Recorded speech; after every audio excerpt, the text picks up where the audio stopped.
Many years ago, a leading social scientist in this field whom I came into this business reading, and I've never lost my admiration for him, a gentleman by the name of Alexander Hurd, wrote a book called The Cost of Democracy. It was published in 1960 and updated in 1962.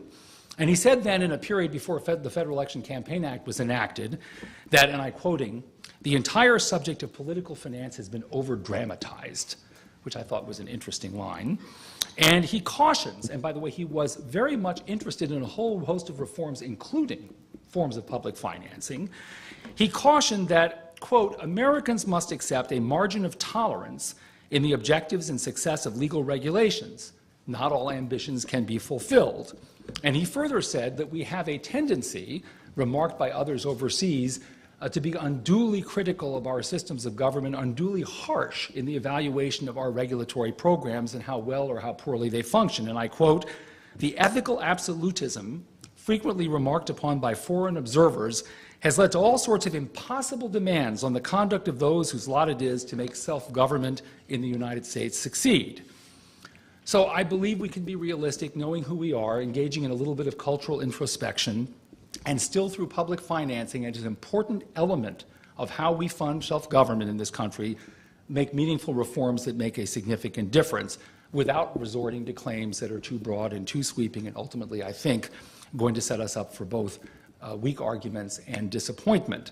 Now, let me say finally, as I get to this, something about the role of small donors, because here too, I'm reminded of what Fred Harris said, a populist who ran unsuccessfully. He was a populist. That's what he called himself. He was kind of a populist. He was a senator from Oklahoma, and he ran for president in 1976, I believe. Yes, those of us who were already well into our adulthood in 76. And Fred Harris kept on talking about be standing for the little people, standing for the little people, standing for the little people. He was quite eloquent on the subject, and in New Hampshire in 1976 he performed quite poorly, so he was already on his way out the door. And at the speech at which he delivered his concession remarks, he said, "I did stand with the little people, but they were too small to reach the voting lever." And so I mention this because we hear all this about small donors. What are small donors? And already we see something that's happened in this field all the time, which is there are arguments about how small is small. You know, are they really, really small? Are they diminutive? Are they so tiny you can barely see them? Or they're rising slightly above the level of this podium and they're becoming ever larger and more menacing and less deserving of our interest and our respect. And I say this only because I've already seen studies come out saying, well, you know, Obama raised a lot of small donations, but they're not all of them that small. And we see already, I think, a set of sort of arguments that are beginning to build on the horizon for building up a set of expectations, if you will, constructing a set of expectations about what a small contribution really, really should be, what in our mind is a sort of donor that we try to encourage. And I'm worried we're going to start building up expectations in which a contribution of less than $200 is small and a contribution of under $400 is, well, it's not large, but it's not really small. And I don't think we need to do this to ourselves.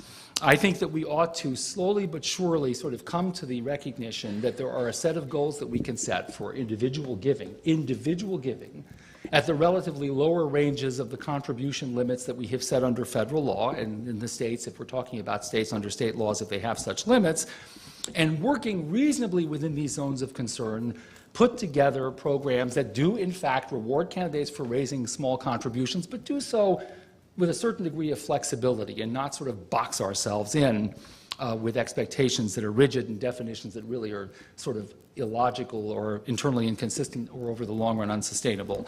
So in conclusion, let me say this.